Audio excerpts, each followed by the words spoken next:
moji dragi kosmati, welcome nazaj na moj kanal, na Alien kanal, na kanal Alenke Trogarlič. This is me, it is I. It's me. Hi, I'm the problem, it's me. Kako ste? A ste poletno? Jaz sem ful poletno. Vi tole gledate po vsej verjetnosti v petek, v soboto je moj rojsten dan. Koliko bi mi dal? Realno drugače sem 32. Ampak ja, že v petek, ko to gledate, jaz verjetno uživam na morju, v Kopru, če me kdo vidi, pozdravite. Današnji video je mečkan lažji, že skozi sem ga težko stlačila not, ampak sem rekla, ne bom šla v eno težko teorijo in true crime ali ne vem kaj, preprosto sem pa rekla, da vam vse naredim en video, ker mislim, da čez teden, dva pa res mi ne bo uspel, ker bom na dopustu in bi preveč imela enega dela tako za poletje. Tako da danes je ena mečkan lažja tema, taka bolj rojstnodnevno, poletna in govorili bomo končno spet o najbolj crazy teorijah, v risankah ali pa v zgodbah v ozadju. Ena taka stvar, ki mi je bila ponovadi zelo všeč in tudi zdajle se je nekaj dobrih nabral. Če se pa kakšna ponovi, ali pa če jo že poznate, pa to zato, ker sem sam hotela spet omeniti, zato ker je ful dobra. Za moj rojsten dan mi vedno lahko uporabite moje kode, če karkoli iz teh trgovin itak potrebujete in bom ful hvaležna. Ali pa se naročite, ali pa lajkate ta video, ali pa komentar napišete. Hvala vsem, da ste moji alienčki. Zdaj pa gremo kar na prvo risanko, ki je meni ena najljubših osebno in sicer Moana, oziroma Slovenci bi rekli ampak valjda, ker je to kanal Alenke Trogarlič, bo ta teorija bolj dark, tako kot tudi vse ostale. Ta teorija trdi, da je Moana v resnici mrtva. A se spomnite takrat, ko ona spluje in se njen čoln obrne, ko je pač želela slediti ozvezdju tiste Mauijeve kljuke, šla je pač iskat Mauija, da dobi nazaj srce od Tefiti in ga da nazaj in potem da narava spet nazaj zaživi, dobi nazaj energijo. No, ta teorija govori o tem, da ko se je ta ladja prevrnila, je ona v bistvu utonila. Je pa takrat istočasno res prosila za neko pomoč, rekla si je, Kamilah, morje, please, pomagaš, in očitno ne bi jo takrat uslišala ena nadnaravna sila, nekaj čarobnega, in so rekli, kako drugače bomo to punco v momentu prepeljali tja, ker mora biti, kakor pa da jo ubijemo. Torej, ona je takrat mogoče umrla, po tej teoriji je pač umrla. Dokazi. En izmed dokazov je to, da ona od te točke naprej pa do konca jo ne vidimo več z ljudmi. Nima več stika z ljudmi, nima več komunikacije z ljudmi, saj ne z živimi ljudmi.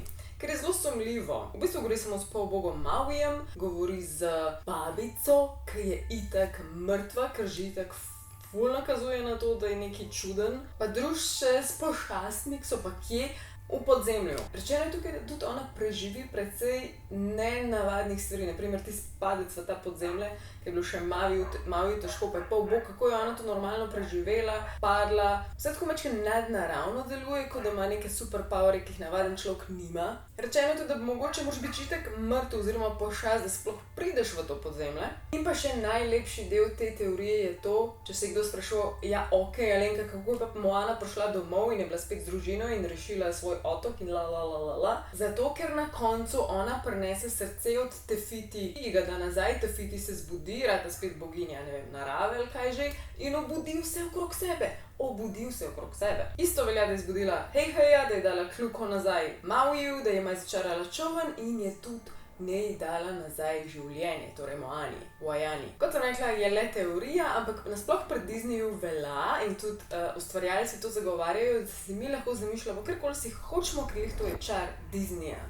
Drugič, Maša in medved. Obožujem Mašo in medved, ne vem zakaj, mogoče zato, ker se dogaja v gozdu, jaz živim praktično v gozdu in obožujem gozd, samo da je mi gozd, pa sem srečna, sploh ne more gozd. In ne vem, nekako mi je cute, ta mala je ful annoying, ta Maša mi gre precej na živce, ampak ne vem, it makes me happy, pa da na tem misli, da jaz sama res sem, kaj gledam, imam tri nečake, četrtega na poti, tako da bomo še nekaj časa gledali. Bom iskrena, tole ne bi bila resnična zgodba v ozadju Maše, torej kdo je bila v resnici Maša in kaj se je zgodilo. Moram še omeniti, da teh zgodb je več, ampak jaz vam bom povedala tole. Maša ne bi bila dejansko majhna punčka. Sem pa tja bilo rečeno tudi, da je bila to punčka s posebnimi potrebami. Ne bi živela doma normalno s staršema, bili so srečna družinca in nekega dne je v njihovo domače mesto prišel potujoči cirkus. In ta mala punčka je tako to zvedela, Maša je bila cela navdušena in je želela iti. Starša sta ju stregla in so šli skupaj v cirkus. In vse je bilo ok, predstava jim bila super všeč, dokler Maša kot tok navihan otrok, kot je dejansko bila tudi v risanki, ni kar enkrat zginila. Starša so bila tako, o moj bog, kje je Maša, dajmo najti Mašo, in sta jo začela panično iskati. In velikrat je panika odveč, ampak v tem primeru ni bila odveč, ker Maša je šla nekam v zaodrje, nazaj do kletke, očitno niso bile varovane in zašla je ravno k kletki od medveda. In v bistvu je tisti dan, tisti večer je postala hrana temu medvedu oziroma večerja temu medvedu. Starša, ni treba zgubljati besed, da sta bila potrta, da sta bila depresivna, ekstremno žalostna in največ, kar sta lahko naredila v bistvu takrat naprej je to, da sta to idejo njune punčke, ki sta imela sicer rada, ampak je pač tako žalostno končala, spremenila v risanko, kjer v bistvu Maša in ta medved sta na nek način zaveznika oziroma medved, to, ko mu gre ta mala na živce, jo tudi na nek način ščit in pač sta si okej na nek način. Tle je še ful teh nekih zgodb po ozadju, velikokrat je tudi ena taka, da je Maša šla v gozd in je pač zašla tudi staršem ali pa sta se jo starša želela znebiti, skoraj tako kot Jankota pa Metke in si naredila potem eno tako začasno mini zavetišče iz vej, listja in tako naprej, iz praproti in ko je ratala res že lačna po nekaj dneh, ta mečkana punčka Maša je šla potem iskat hrano in ko je zapustila to svojo prvo lokacijo, je medved zvohal to lokacijo, prišel tja in tudi ko se je ona vrnila, jo je medved napadel in pojedel. In ko naj bi jo najdel, ne bi bila res raztrgana, res pač I'm pretty sure, da tudi obstaja, če kdo hoče več tega brati ali pa poslušati, kakšni Redditi, podcasti, bilo kaj. Ziher tudi kakšna creepypasta v zvezi s tem. Res sem sure. Tretja risanka, ki jo bomo obdelali, je pa taka zelo nežna, zelo stara, prav vsi jo poznamo, vsem nam je najbolj pri srcu. Oziroma tisti, ki ste tako, zdaj stari recimo po 20 mi povejte, če to sploh poznate iskreno. Ker za nas je to tako risanka otroštva, ne vem pa, če jo vsi poznate, in sicer medvedek Telebajsek je po. Anyways, res so to take ljubke risanke, razen če jim dodamo to zgodbo oziroma teorijo zarote v zadju, ki jo bom zdaj jaz dodala in sicer, da vsak izmed teh glavnih karakterjev predstavlja eno duševno motnjo. Mislim, da je ta teorija še najbolj od vseh, ki bom danes povedala, praktično potrjena. Sploh ni teorija, pač oni so imeli, mislim, da te motnje, tako precej očitno je. Medvedek Po je impulziven z obsesivnimi fiksacijami. Čeprav tudi ta njegova požrešnost, ne vem, a to spada sem, a bi mogli še kako drugače opredeliti. Pujsek je zelo tipičen primer splošne anksioze, pač ves čas je živčen in paničen, kaj se bo zgodilo in kaj se gre lahko narobe. Tiger je totalen ADHD, pač ne more biti primer tako dobesedno skače okrog in vas je nahajpan in zbegan. Sova je dislektik, ker je tako res nekaj najbolj cute, glede na to, da je ne bi bila smart, ampak pa meša tako osnovne te stvari. Pa da na te misli, jaz se ne delam ti malo norce iz tega, jaz sem pretty sure, da imam nek level ADHD-ja in da sem tudi dislektik, tako da I'm all of them, ne vem. Zajec ima OCD, torej tiska mora biti vse po predalčkanu, oziroma točno tako, kot si je zamislil, oziroma točno tako, kot njegov možgan narekuje, drugače to ne gre čez. Naš osliček, ki sem pa absolutno pozabila, kako mu je ime, ali je Eeyore ali nekaj tacga, je pa depresiven. Zelo, zelo žalosten osliček. In potem so eni tudi povezali v glavah in tako po logiki, da Christopher Robin, ta fanta, ki pa zraven pride pohangati, je pa njihov terapevt. Ta naslednja je ful simpatična in upam, da bo vam tudi toliko všeč. In sicer, pazi to, Tarzan, upam, da ga poznate, ne bi bil izgubljeni brat Ane in Elze, ja, iz Frozen. Zakaj? Ful je simple pa ful amazing. In najbolj amazing je, da tega ustvarjalec Frozena ni zanikal, je rekel, točno to je rekel, jaz sem veliko imel časa o tem razmišljati in ne si ljudje mislijo, karkoli hoče, ker Disney je le namenjen temu, da je vse lahko povezan. Pač v glavnem, tako kot vemo iz risanke Frozen, Enke, vemo, da sta šla starša od Ane in Elze na morje je bila nevihta in bili so na ladji in ta ladja naj bi doživela brodolom. In nikoli nismo se sicer zvedeli, da ne bi bila ona dva mrtva. In tukaj se potem nadaljuje ta ideja, da jih je ta mogočno Severno morje naplaknilo v džunglo in pa valjda Anina in Elzina mama ne bi bila tudi noseča in rodila ne bi že na ladji, potem pa jih je naplaknilo v to džunglo, ker sta si naredila potem na drevesu začasno tako hiško bivališče in tam so bili skupaj z Tarzanom. In ta dojenček je bil rojen, je bil Tarzan, torej brat od Ane in Elze. Potem pa se v bistvu nadaljuje zgodbo Tarzana, ki jo pa tudi večino poznamo, in sicer da panter raztrga to družino, razen fantka. Pardon, vzamem nazaj leopard je raztrgal, ne panter.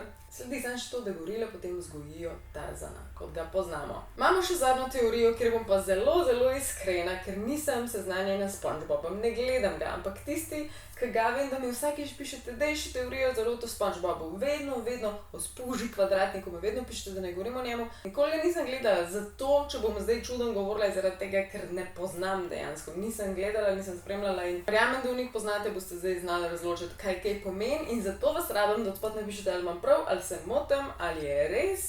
In sicer glavni karakterji v SpongeBobu naj bi tudi ponazarjali spet neke duševne motnje. SpongeBob večina govori, da naj bi imel ADHD, ampak ker sem ga na hit spoznala tako in pogledala teh stvari, tudi velika verjetnost, da naj bi imel avtizem. In eni tudi mislijo, da je mogoče bolj avtizem. Tako da napiš, kaj ti misliš, da naj bi imel. Squidward naj bi imel zelo očitno anksiozno motnjo in zelo nerad naj bi bil v družbi in se družil z ljudmi. Gospod Krabs naj bi imel obsesivno-kompulzivno motnjo in narcisoidno osebnostno motnjo. Pa je zaradi tega, ker je obseden z denarjem, ker je pogosto pri narcisi, ker pač neka taka stvar jih najlažje usrečuje, pa tudi nikoli ni dejansko kao prijazen do nekoga, razen če ima kaj od tega. To je pa zelo narcistično. Tako da, če kdo to lahko potrdi ali popusti, komentiraj. Pearl Krabs.